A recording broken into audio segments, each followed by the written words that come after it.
Good morning and good afternoon, everybody. And thank you so much for joining our Fireside Chat today. I'm really excited to hear from our subject matter experts.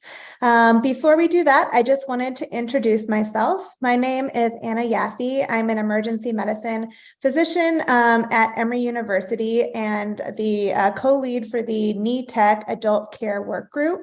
And I'm going to be moderating our session today. Before we get into our fireside chat, we have a couple slides just about NETEC that we would like to go through so that you can be familiar with our organization. So NETEC, trusted leader with a expertise in special pathogen preparedness, care delivery, and response in the United States. What we do is bring together clinicians, researchers, emergency responders, and other healthcare professionals who have expertise in high consequence or special infectious diseases to meet the demands of healthcare facilities, emergency responders, and researchers. We have several areas of focus.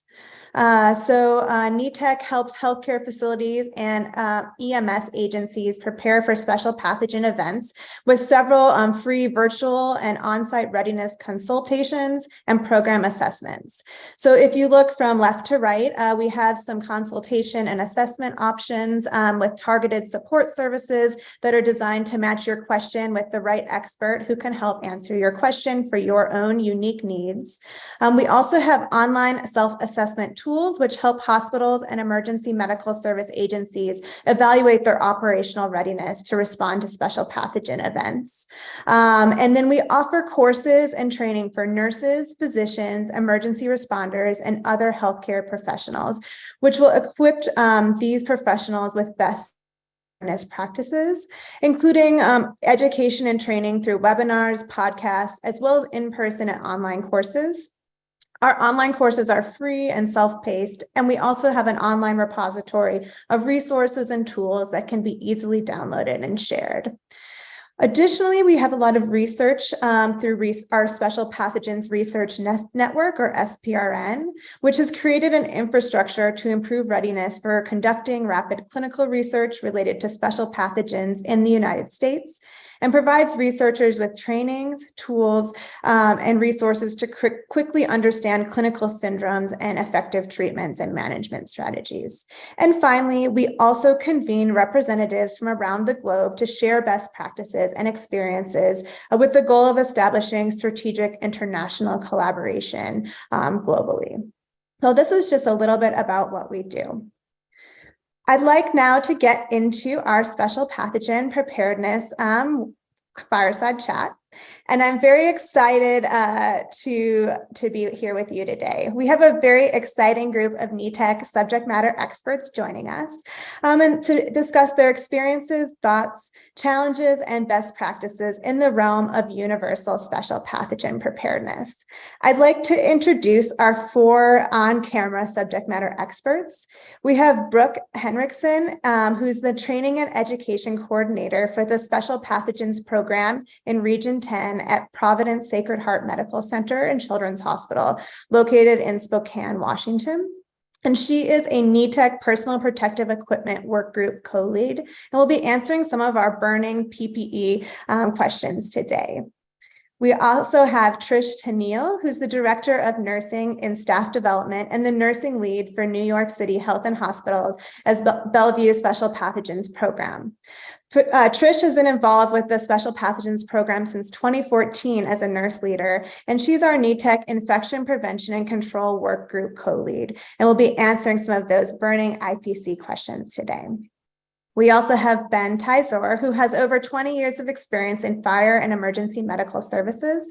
He's a member of the Omaha Fire and Rescue High Consequence Infectious Disease Transport Team and was instrumental in the transport of patients with confirmed Ebola virus disease who were cared for at the Nebraska Biocontainment Unit. And he'll be serving as our emergency medical services subject matter expert today. And last but not least, we have Amy Mead, who's a clinical manager for the Nebraska Medicine Emergency Department, which is a level 1 trauma center with academic affiliation to the University of Nebraska Medical Center, and serves as emergency management work group co-lead. Additionally, we do have some behind the scenes subject matter experts.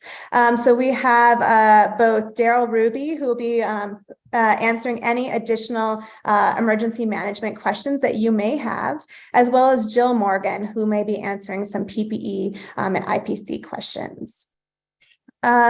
I want to highlight now our Q&A function. So we would love to hear from you, your questions and comments throughout this fireside chat.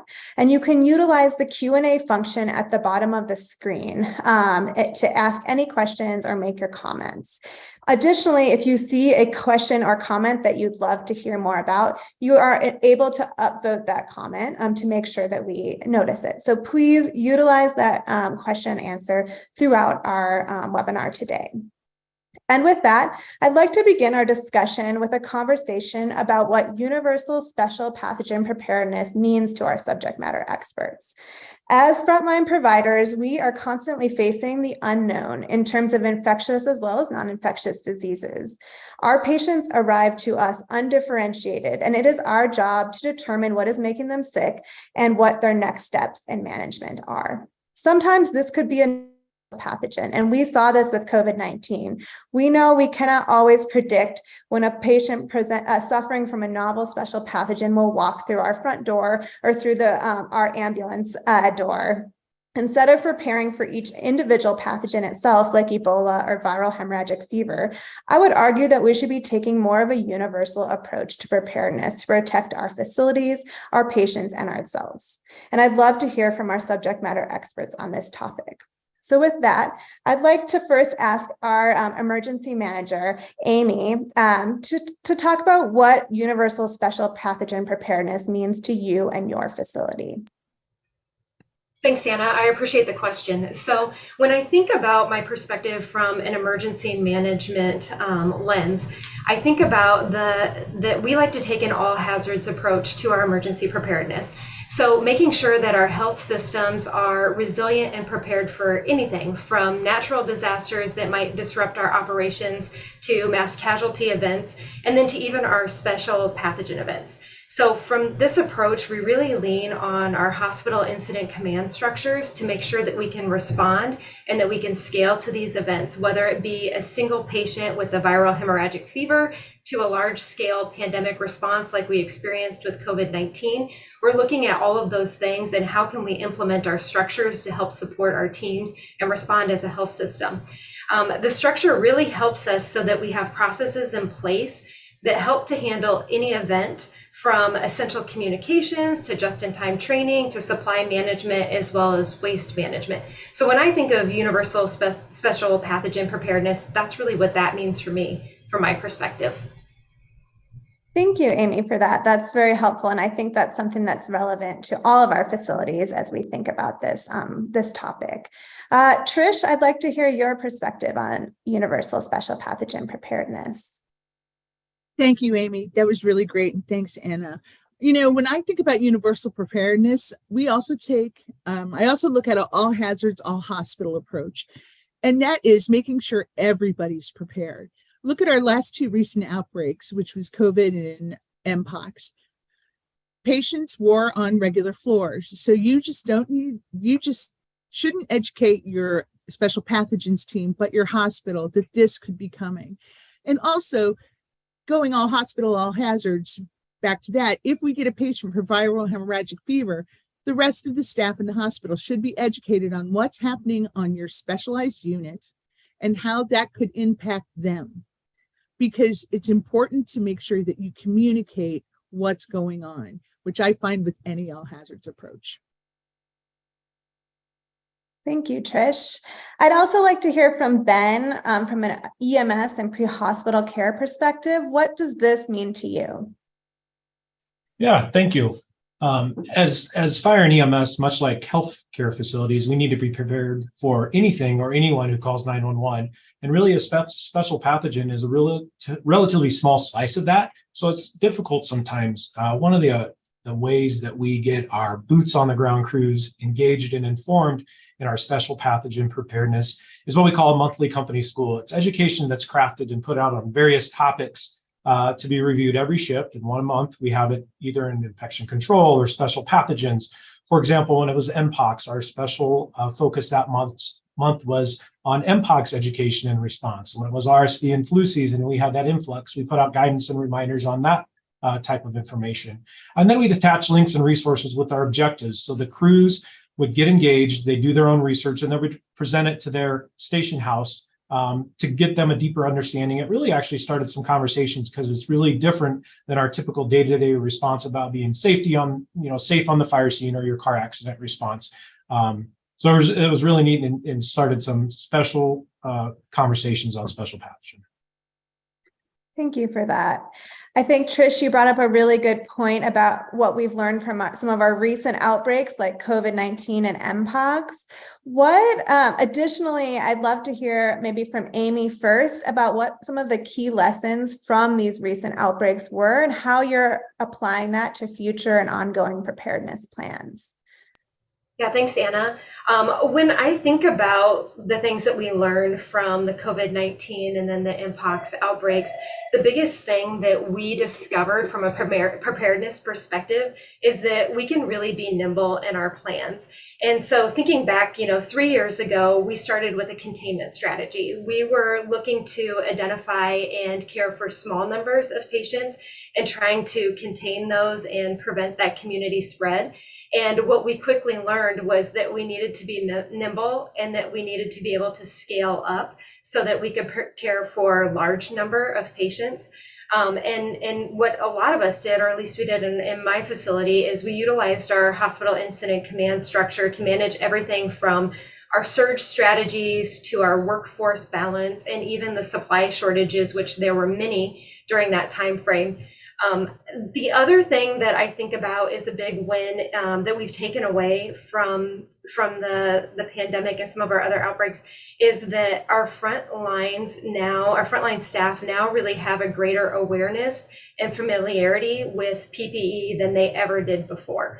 So you think back and prior to COVID-19, some of our clinicians had never worn a PAPR before, and now they're expertly able to don and doff the PPE that they need. They're ready for that next pathogen of concern. So I think we need to lean into that, and we really need to make sure that from a preparedness perspective that we remain vigilant in our identify, isolate, and inform principles, because that's really our key foundation, and that we continue to support our teams to remain knowledgeable about how to use PPE and when to use PPE. And that's when I lean on my friends like Trish from PPE and Brooke to make sure that we are up to date in our best practice principles. Absolutely. Ben, what about from an EMS perspective? Any other things that specifically have come out of COVID-19 or MPOX that you've been applying moving forward?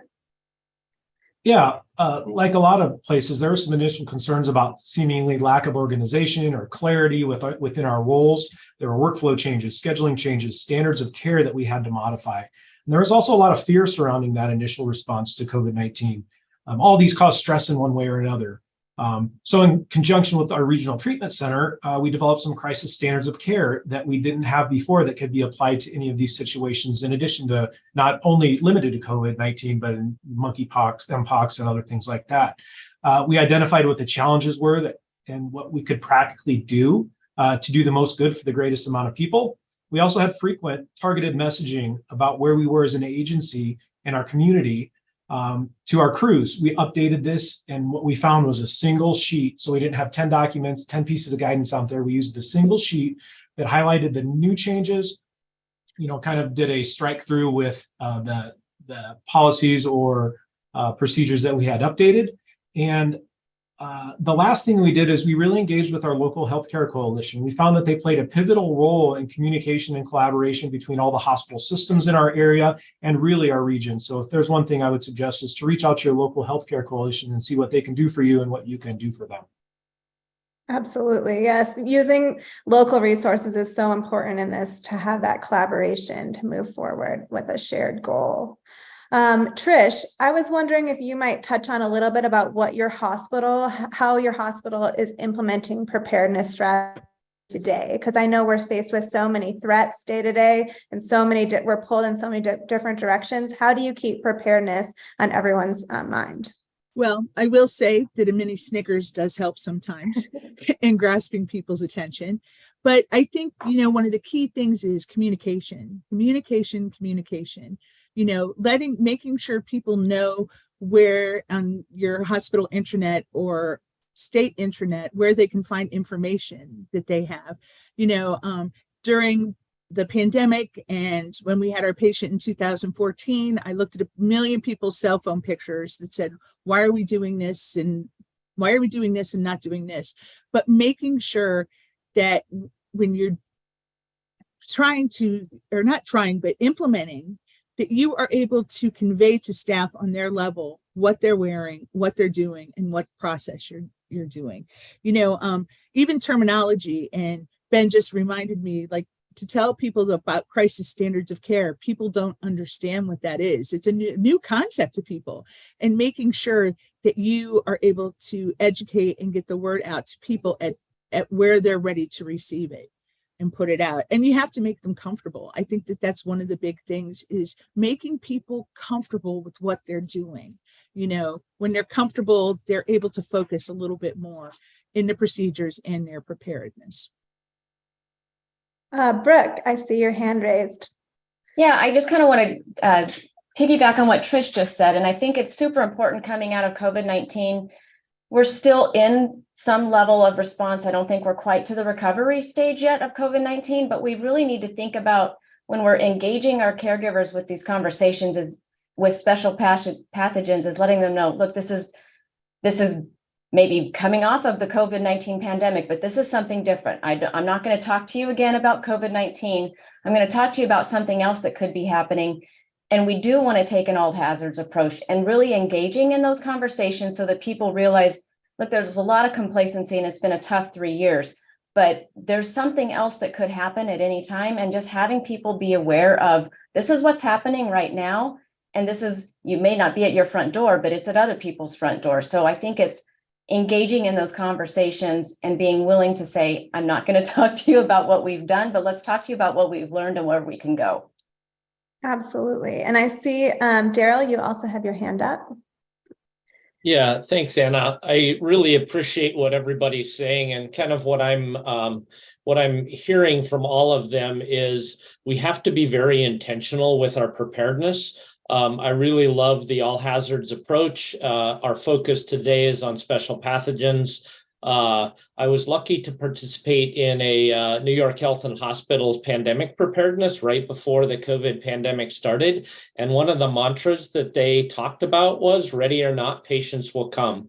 And I've used that a lot. And I really think that's important as we talk about special pathogens preparedness and being intentional. I think whether we're at critical access hospitals or a large tertiary care center, through established processes such as rounding and working with frontline leadership, educators, infection prevention, as well as administration. We just have to be very thoughtful about reminding them of these low frequency, high impact events. And NETEC has got several tools that we'll put in the chat and let people reference, but it really gets down to a focus on identify, isolate, and inform, and a mystery patient toolkit template that again was created out of Bellevue Hospital, but it's highlighted on the NETEC website, and it's a relatively easy toolkit that can be adapted to any frontline setting, EMS settings, et cetera, and it can be used to reinforce special pathogen preparedness for our staff. Absolutely. Thank you so much for that, Daryl. I think it's really important to remember that we have a lot of resources for you online at the netec.org. And this is, you're not alone. I think it's easy to feel like this is an insurmountable topic, and that there's so much to do for your facility or your agency, but there's a lot that has already been done. And I think that if we collectively share our best practices, and some of those are on the website, that we can kind of feel more comfortable moving forward. I'd love to kind of touch actually on a little bit more about what you said, Brooke, about some of the kind of fatigue of the providers since COVID. You know, in our preparedness mantra for frontline providers, we use III, or identify, isolate, and inform, to kind of capture patients who may be presenting with a special pathogen. And I'd love to hear your perspective on how III, or identify, isolate, inform, has changed or morphed since COVID-19, and what, particularly with PPE fatigue, has done to our risk tolerance, both collectively and individually. I think we'll start with Brooke there. Yeah, those are two huge topics, right? I mean, COVID-19, I think identify, isolate, and inform has been so COVID-centric for so long. And it morphed from maybe locale, where you traveled from, into have you been exposed to anyone who's sick? And I think it's been great to have that awareness and really emphasize the importance of identify, isolate, and inform. But now we need to kind of look at it and excuse my EM friends are going to kind of cringe, but more of like an all hazards approach to special pathogens. And it's not just COVID anymore. We're traveling more than we have in the last 3 years. So we know that people are going all over, and they're taking the trips that they've been putting off, and who knows where they're from. So we need to be ready for anything to walk through the door. There may not be a known outbreak, but there may be your person presenting is the first case. So looking at that, we're not just wanting to be COVID-centric. Look at all of them. Are they sick? What are their symptoms? Where have they traveled? What could be in that area, or what has been in that area? And then you talk about, or you asked me about PPE fatigue. I think that is so hard, because people have been in PPE more than they've ever been in it. And it has proven to do what we need it to do, but it has also allowed for a lot of complacency, and people are just tired.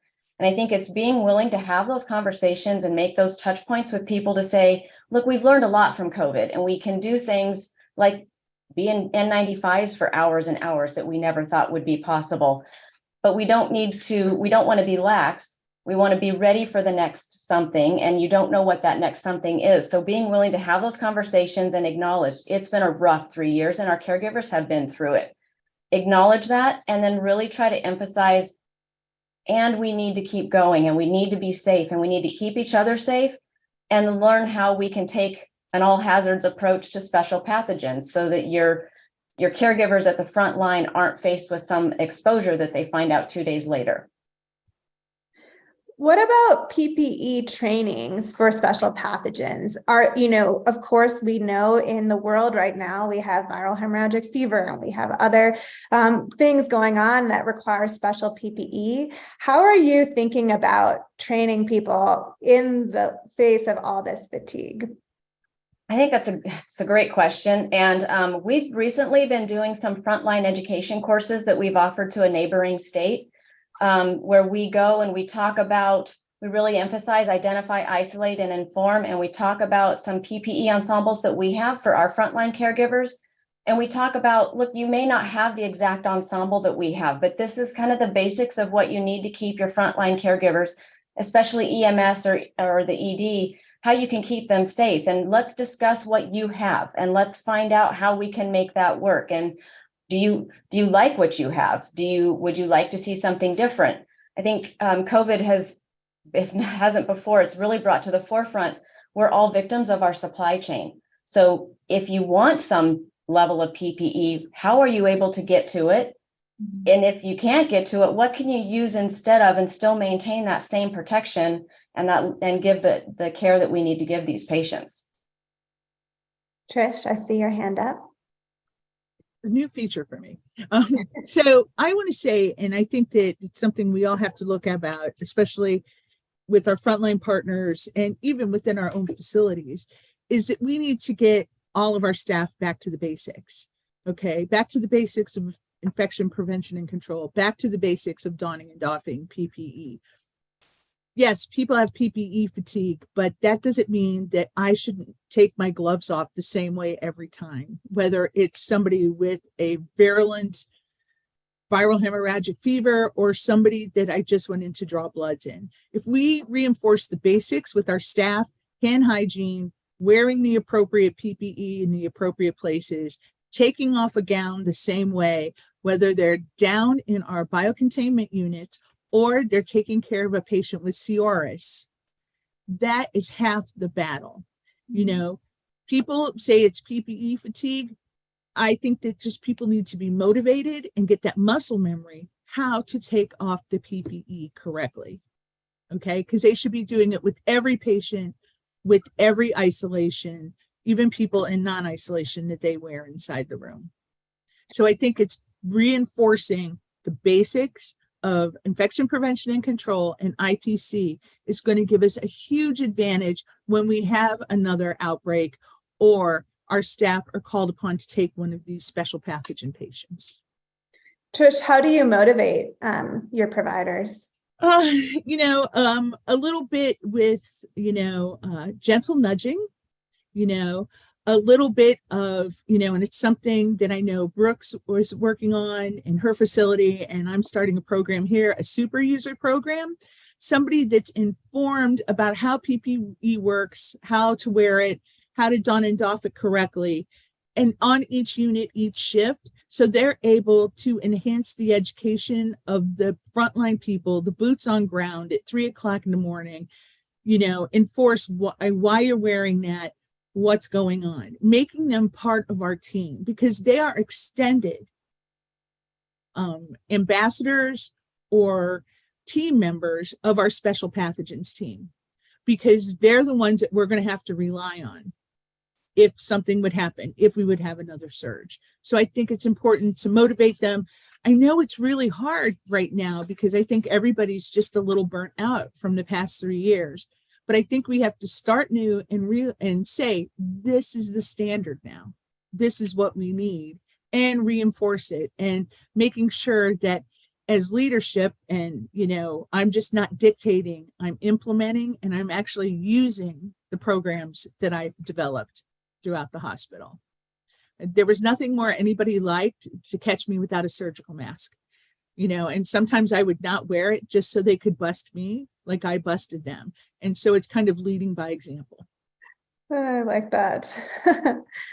Ben, what about from an EMS side? Are you seeing PPE fatigue and how do you address that?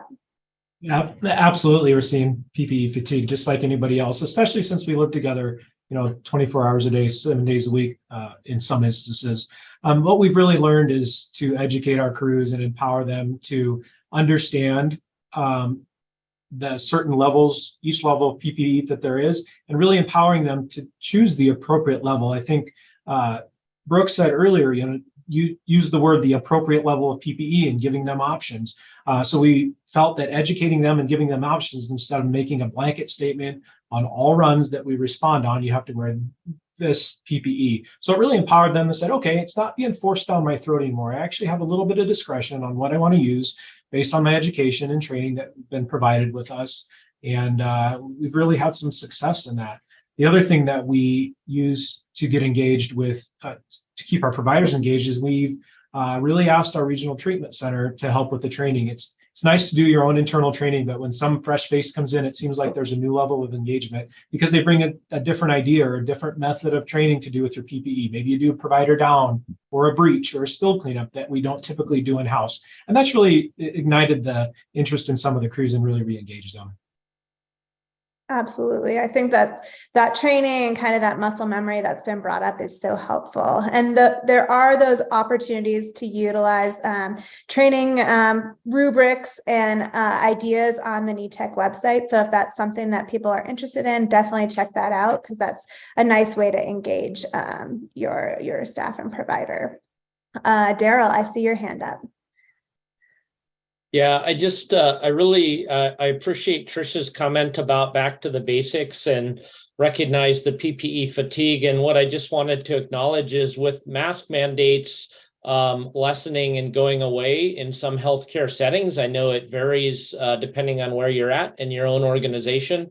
I think the importance of focusing on the basics and having a solid identify, isolate, and inform process so that if that patient comes up with the special pathogens, those low frequency events that we don't see very often, but can have a significant impact, not just on our staff, but on other patients and visitors that are in our facilities. We really need to focus on those basics of putting on a mask right away and hand hygiene and cleaning those areas and isolating those patients and then doing further screening. And so I think the importance of the basics, the importance of putting on masks, if masks are not a part of your organizational policy for special pathogens type scenarios, just can't be overstated. Absolutely. And Jill, I see you put a really important comment in our chat. Do you want to come on camera and talk about what you mean? Sure. What I put up there was first, don't be a victim. I mean, I think a lot of us first heard that from firefighters and first responders, but it works in every setting in healthcare. So, you know, when you think about your choices of feeling defeated and figuring you're just going to end up with RSV or MRSA or something anyway, what does it matter anymore?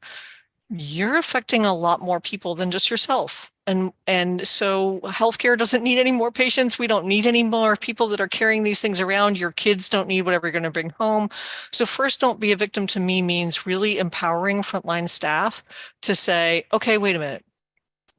I don't have to get exposed to all these things. I can use PPE proactively based on symptoms, based on those screenings. I don't have to wait for a diagnosis. And so many of us have dealt with that situation of spending a couple days delivering patient care and sometimes intimate patient care to someone. And then you come in your third shift and somebody's put them in isolation and you're like, where was your thinking 2 days ago that you weren't thinking about protecting us? So really encouraging people through a safety culture. We all need to model the behavior we want to have people use. And that means being proactive and using PPE and not accepting what we can avoid. Thanks. Thank you for that, Jill. I want to move a little bit to talking about our universal travel and symptom screen. I know this is a hot topic. We received several questions during check-in about the travel screen in particular, and I know our panelists have a lot of thoughts on that. I think, Trish, I'd like to move to you first about what does that mean to you now, and how maybe should we be thinking about restructuring or changing our symptom and travel screen to capture more of a universal preparedness? I think that's a really tough one because some people have travel screen that never goes off. We always have it. We do it with all patients and at all points of entry. Okay.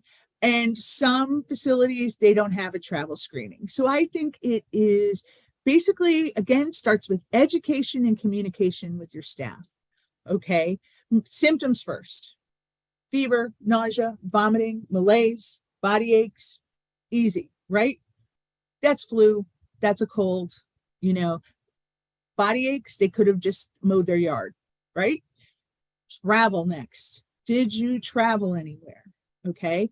And making familiar with, if they don't have travel screening, where the websites are that will tell you and update you where the current outbreaks are. I'm lucky our facility updates every month and our nurses are taught just to go in and check it out.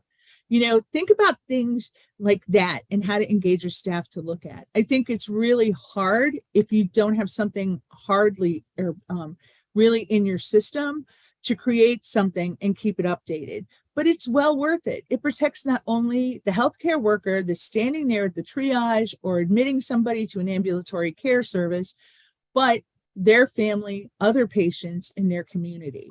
So think about, if you don't have a structured identify where you're asking symptoms and travel, how you can work with what you have to help your staff identify these people.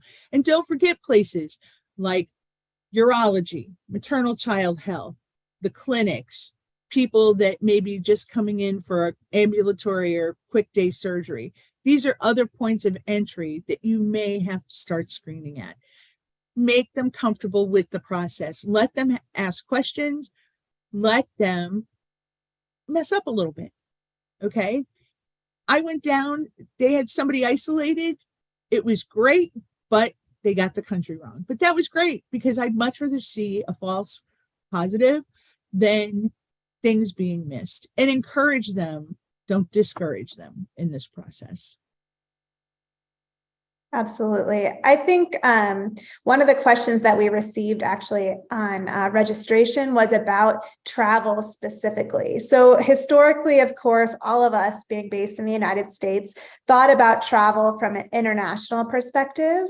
But then with COVID-19, we saw, of course, there were risks, with many risks within our own country to people having traveled to high-risk areas, for example. Have you all thought or moved towards a restructuring of your travel screen to include more experiential or other types of exposures, just aside from international travel? Trish, we can go with you first, and then maybe Brooke.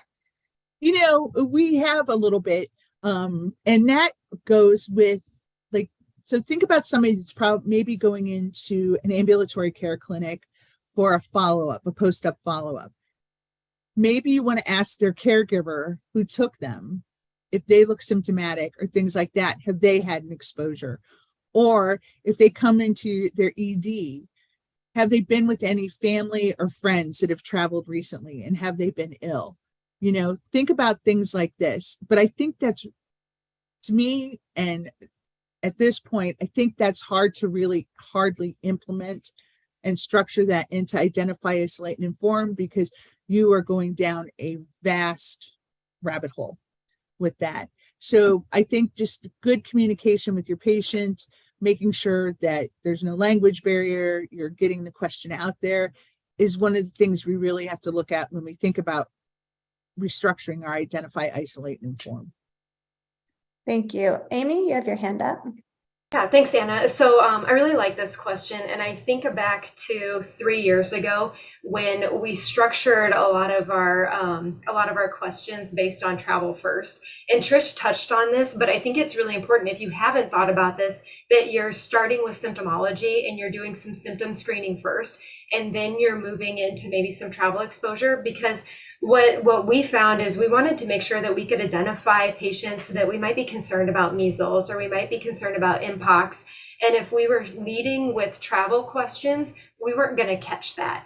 And so flipping that narrative a little bit and saying, you know, do you have a rash? A rash could be anything, but that also helps to frame the lens a little bit. So we're thinking of some of these other pathogens that we might not have considered before. And I love that Trish also talked about how important it is to think of all of your points of entry for your patients into your health system. And I always think that, like, as a test of our preparedness, it always feels like a big win whenever I get a call or whenever we get a referral from one of our ambulatory sites. So whether it's a primary care clinic or immediate care clinics, when they've identified someone based on those epidemiological risk factors, and they're like, I think we have a patient here that might have, you know, a viral hemorrhagic fever or might have mpox. And because I feel like that's when you know that you've really ingrained a culture of preparedness, when you're seeing it all at all points of entry. Absolutely. Brooke, what are you doing in your facility with the travel screen?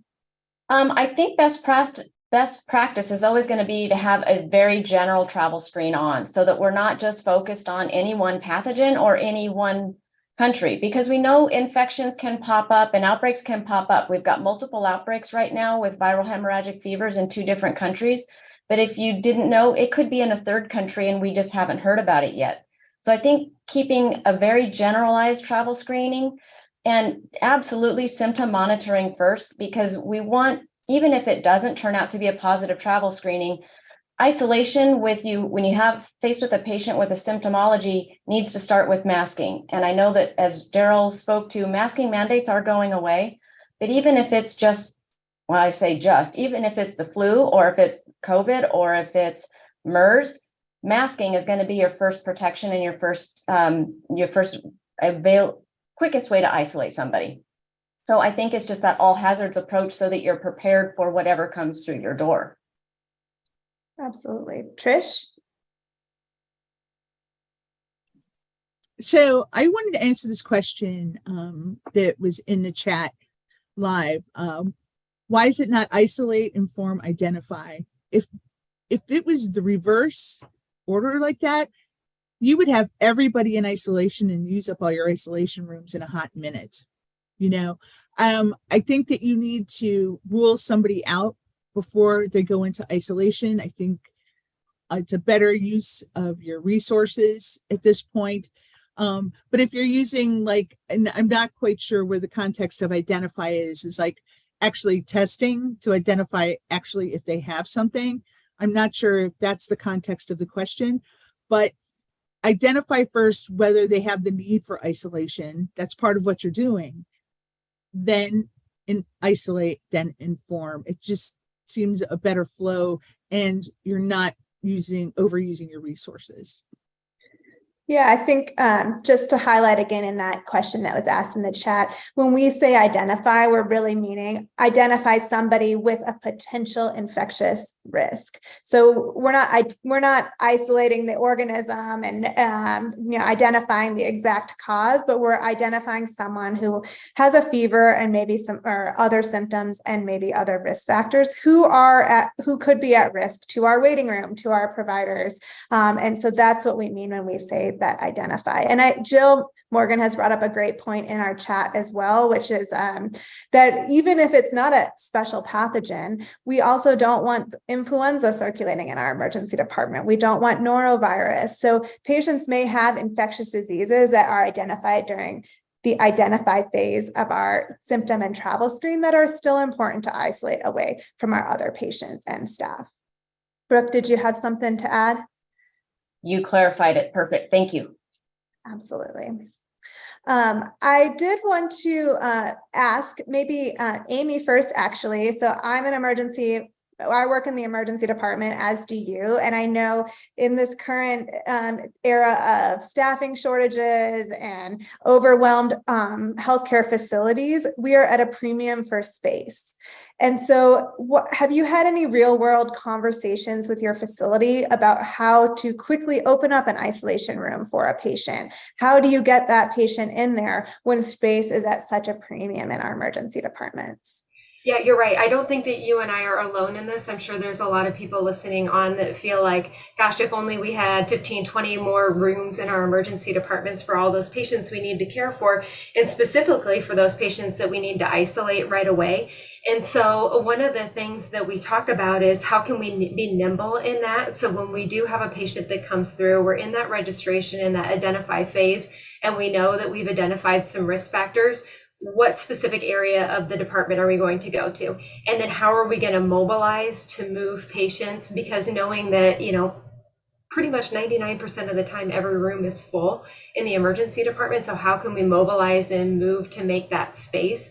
And so these are things that we talk about from an operational standpoint with our leadership, with our charge nurses, with our physicians on staff, and then also drilling to see how you would do that. So I think that it's having a really solid plan in place, and then making sure that you have engagement with your team, that your team's on board, so that you can make those flexible changes when you need to. And then also at that point when you receive that patient, while you are moving to make that space available, where can you isolate that patient in the interim? So for us, it's very specifically a triage room that we would use to keep that patient in until we can flex and open up those spaces. But I think to your point, Anna, if you're not having those conversations, you need to be, because you definitely want to be prepared, and trying to make those decisions on the fly are much harder than if you have a plan in place.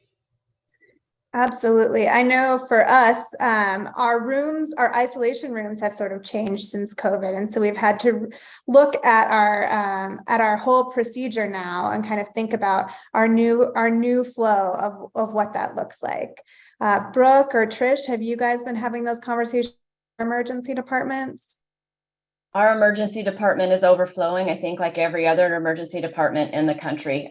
We have anywhere from 20 to 30 patients that we're housing down there at any given day. So yeah, it's always a challenge. And we have done recently a mystery patient drill, and we did mobilize patients to get to the rooms that we needed. But in the moment, we, again, like Amy mentioned, we used our triage room just to, the first way to isolate a patient is to put a mask on them. And that is for any pathogen, as long as they're symptomatic, put a mask on them. And then isolate them. And for us, it was in a triage room while we quickly got some other patients mobilized and were able to get to the rooms that we needed. But we at least started with that mask, got them separated from the general waiting area, and then moved them into the room that we needed. Thank you. Trish. I think one of the most important things that we have to remember too, when we're isolating this patient, is to communicate with this patient and tell them what's going on and where they're going to be moved to. And something as simple as answer the phone when it rings, okay? Because they may not understand that if the phone's ringing, we want to talk to them. So I've seen people isolate patients in offices, in clinics, because that's the only room they had separator they could get the patient into. But really communicate with your patients, and then communicate with your staff that you have somebody in isolation.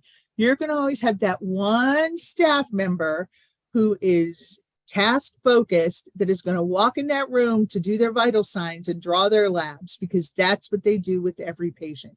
Communicate with your staff where that patient is isolated and what their responsibilities are, if there's any. And I just like to reinforce that masking is your first step in isolation, right? So I think Brooke mentioned this, but just to reinforce, even if you don't have an ISO room available or you're not ready, putting a mask on that patient is a great first step. And so some of these, just like we were talking about, identify, isolate, these are not very resource intensive necessarily, but we can do all these small things to help protect our staff and our patients. Amy, did you want to mention about the language barrier? Yeah, I think I would just tag on to Trisha's comment. It is so important that you're communicating with these patients. And one of the things that we have seen with patients that we've identified is that sometimes there's a language barrier. They're a learner that's coming to your community for education, or they're traveling to visit family, and they come from an area that is a hot spot for maybe a viral hemorrhagic fever. We've certainly experienced that. And there may be that language barrier. So not only do they not know your healthcare system, they don't know your processes, and sometimes they're not even familiar with the pathogen that you're concerned with. So making sure that you're using whatever your language services are, so that you're communicating with these patients, because it can be a scary time. And even using non-language methods of communication. So a number of our facilities have signs in place with pictorial representation of feeling sick, fever, things like that. So using things that are easy to understand, easy to interpret, to help you identify those patients, I think is a good thing to consider as well.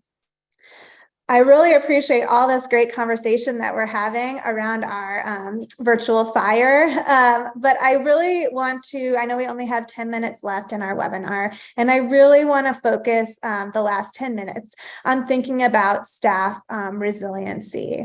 I know we've talked a little bit about PPE fatigue, but we're seeing so much challenge with resiliency kind of in the last year, I think, as COVID has begun to maybe reach a steady state. And I think that it's really hard to have these conversations with staff when we have so many other things on the plate that are at the forefront of everybody's mind.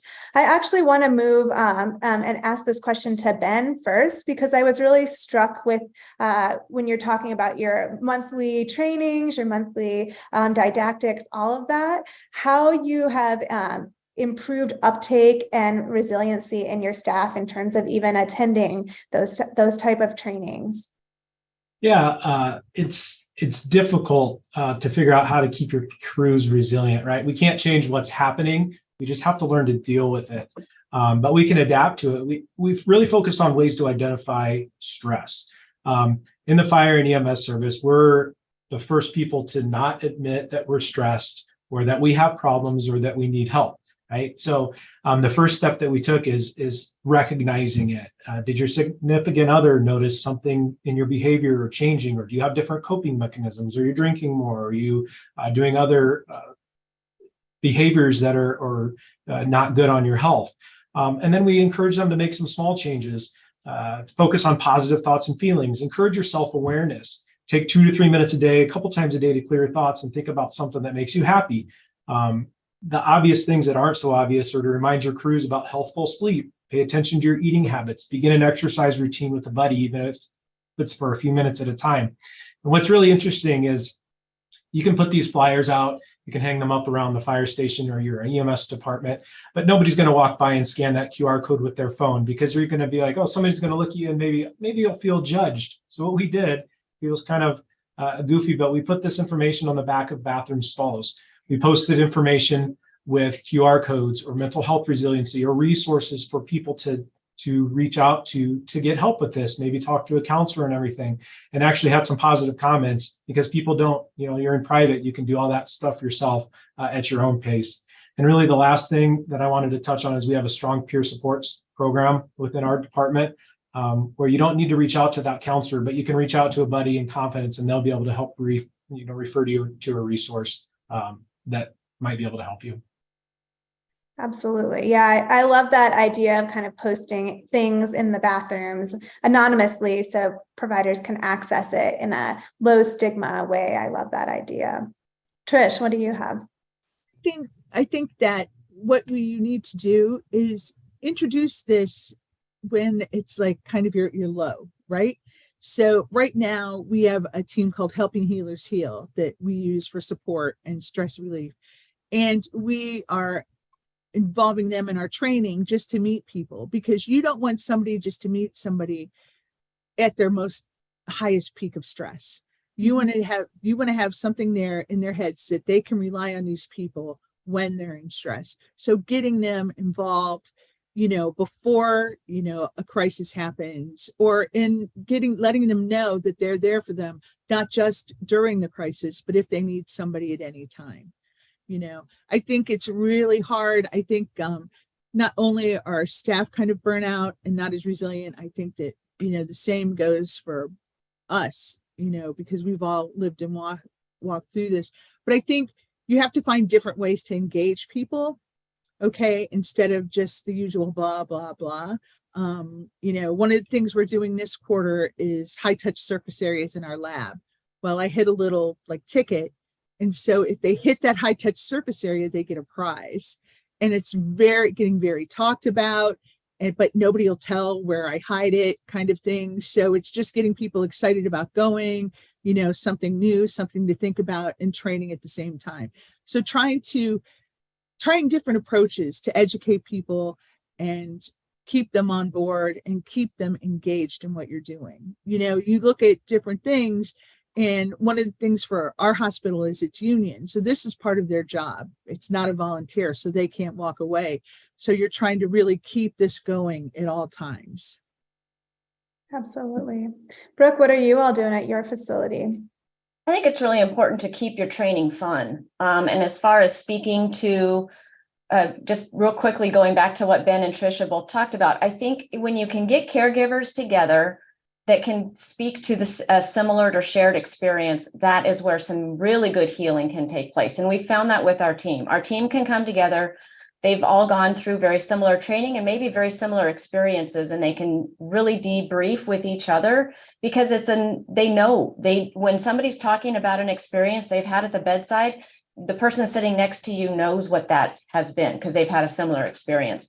But then going back to our training and keeping our caregivers that are on the team engaged is keep it fun. We don't want to just be droning on and talking. So we want it to be very collaborative. So when we engage with our training of our team, I want to know from them, look, does this make sense to you? Do you feel safe in how we're doing this? What input do you have for me? And we incorporate different games. Like I had a scavenger hunt yesterday, and of course, the winning team gets a prize, and you get a little competition going. And then that also is just a little bit of a release as well. So I think it's keep your teams so that they feel like they are part of the team and they're not just being lectured to, that they are a part and you collaborate with them. and then keep the training as entertaining as you can while you still get your, you meet the needs of the training that you have set forth with your objectives. Absolutely.